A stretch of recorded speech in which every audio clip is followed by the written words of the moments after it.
at work with another Wolff Responds for our Patreon community. I want to talk about the collapse of American capitalism and the fight that we are therefore plunged into. All the rules and regulations have been thrown away. The government has thrown them away in inventing new policies, creating new money, lowering interest rates to new lows, new, different, new initiative, original, you name it, the government is doing it. And every business is in deep trouble, trying everything to stay afloat. No point in following rules and regulations if doing so brings you to the end of your rope. So you better do whatever you can get away with. Everybody is on their own. Renters are not paying, putting landlords in trouble. The landlords are getting their lawyers and their associations together to get pressure on the politicians to help them out. Commercial tenants are not paying their landlords either. The massive employers are demanding wage cuts and benefit cuts from their existing workers because of all those unemployed people desperate to have a job who will work for 20% less, for fewer benefits, etc., etc. Everybody is squeezing everybody they can to survive.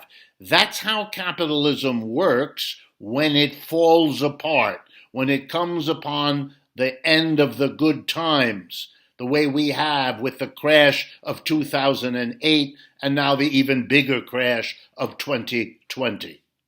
I tell you all of this because if the working class employees do not organize themselves, they will be the losers in this fight of all against all.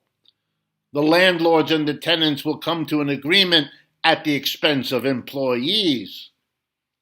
The government will do the things the big businesses want at the expense of the little businesses, and if the little businesses fight back because they have some association, well, then it'll all be taken out of the hide of the working people because they don't have associations that protect them.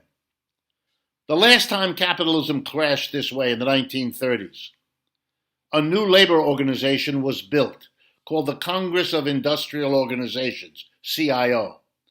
In the period of 3-4 years in the middle of the 1930s, they organized tens of millions of workers. It was the greatest labor organizing drive in American history.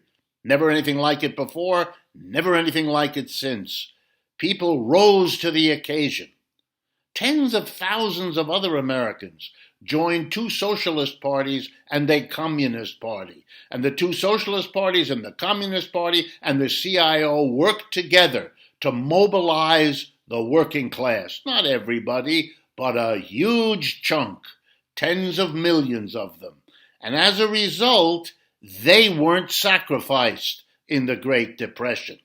Here's what the working class got at a time when the government said, I can't help you, I have no money, nobody's paying taxes, everybody's unemployed. When every company said, I can't help you, I have to squeeze you because I've been losing money in this Great Depression. Just like they're saying now, I've been losing money from this great pandemic. Excuses vary, message is always the same. Well, what did an organized working class get to say and do? What it said was, you're not going to fix your broken capitalism on our backs. Not going to happen. You're going to help us just like you help the banks and you help the big corporations and you help etc., etc. You're going to help us too, or else we're going to vote you out of office and there'll be a basic revolution in this country. Mr. Roosevelt, the president at the time, had no trouble hearing and understanding. If he lost the vote of the working class, he wouldn't be president much longer. He got the message. So very quickly, here's what he did. He created the Social Security system. Suddenly, every American 65 years of age or older got a check every month for the rest of their lives, making their retirement decent and removing them as terrible burdens on families already hurt by the Great Depression. That was real service that an organized working class got. Then there was the passage of unemployment compensation. The federal government had never done that. Now, if you lose your job for no fault of your own, you get a weekly check for a year or so.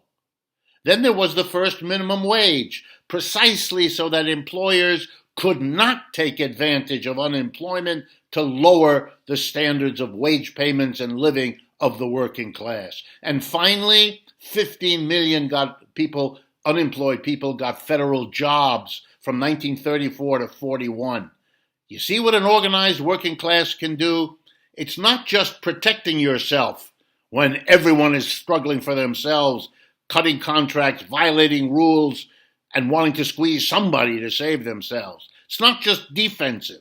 It also means that the working class can come to the political table with votes, millions of them, to make sure that working people, the majority, who should be helped in a democracy to begin with, but aren't in our kind of capitalist democracy, organization is how you survive in the fight we are now in.